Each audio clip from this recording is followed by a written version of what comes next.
দশা হয়েছে, নগর ভবনের যে অচল অবস্থা, সেটার জন্য একমাত্র দায়ী এই বর্তমান অন্তর্বর্তীকালীন সরকার, এর উপদেষ্টারা। যে সরকার তখনও আমাদের সাথে প্রতারণা করেছে, এখনো আমাদের সাথে প্রতিনিয়ত প্রতারণা করে চলেছে। আমি বুঝি না যে তাদের উদ্দেশ্যটা কি।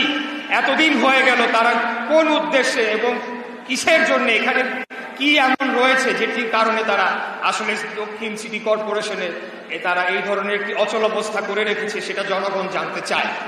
আমি আজকে আপনাদের মাধ্যমে আমি দুর্নীতি দমন কমিশনকে আহ্বান জানাতে চাই, আপনারা এখানে আসুন। এসে এখানে যতদিন এই আসিফ মাহমুদ সজীব ভুইয়া অফিস করেছে, কি কি দুর্নীতি করে গিয়েছে, তার সমস্ত কিছু আপনারা তদন্ত করে তার বিরুদ্ধে প্রয়োজনীয় ব্যবস্থা নিন। এই ধরনের দুর্নীতিবাজ, প্লিজ প্লিজ প্লিজ,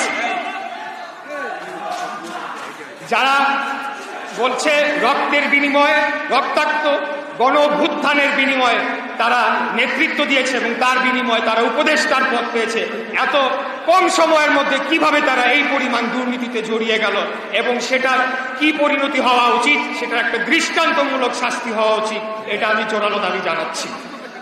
আর আমি আরেকটি কথা বলতে চাই সরকারের উদ্দেশ্যে, যে আমাদের, আপনারা যদি ধরে নেন যে এই আন্দোলনকে আপনারা এভাবে আপনারা অগ্রাহ্য করে যাবেন, তাহলে কিন্তু এই আন্দোলন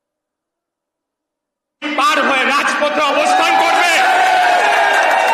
আপনাদেরকে আমি আবারও বিনীতভাবে অনুরোধ জানাচ্ছি, যত দ্রুত সম্ভব আপনারা এটার সুরাহা করুন। কেন আপনারা কাল বিলম্ব করছেন? কিসের জন্য আপনারা এখানে কাল ক্ষেপণ করছেন?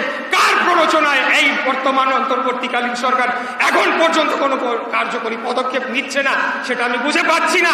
আপনারা পদক্ষেপ নিন, আমাদেরকে মুক্তি দিন, জনগণকে মুক্তি দিন, আপনারাও শান্তিতে থাকুন। অন্যথায় যতক্ষণ না পর্যন্ত আপনারা এটা সুরাহা করবেন, আমি আপনাদেরকে বারে বারে বলেছি, আবারও বলছি, নিশ্চিতভাবে বলতে চাই, এই আন্দোলন থামার নয়, সেই সময় বহু আগে পার হয়ে গিয়েছে। এখান থেকে পেছনে ফিরে আসার কোন রাস্তা আপনারাই খোলা রাখেন নাই। অতএব আজকে যে বেহাল দশা হয়েছে, নগর ভবনের যে অচল অবস্থা, সেটার জন্য একমাত্র দায়ী এই বর্তমান অন্তর্বর্তীকালীন সরকার, এর উপদেষ্টারা এবং বর্তমান প্রধান উপদেষ্টাও এটিকে এড়িয়ে যেতে পারেন না। তাই উনি সর্বজন শ্রদ্ধেয় ব্যক্তি, ওনাকে আমরা সবাই সম্মান করি। আমি ওনার উদ্দেশ্যে আবারও বলতে চাই, আপনি দয়া করে আপনি এই বিষয়টি আপনার নজরে আনুন এবং এটার একটা যৌক্তিক সুরাহা করার মধ্য দিয়ে আমাদেরকে, জনগণকে, ঢাকাবাসীকে মুক্তি দিন। এটাই আমার শেষ কথা।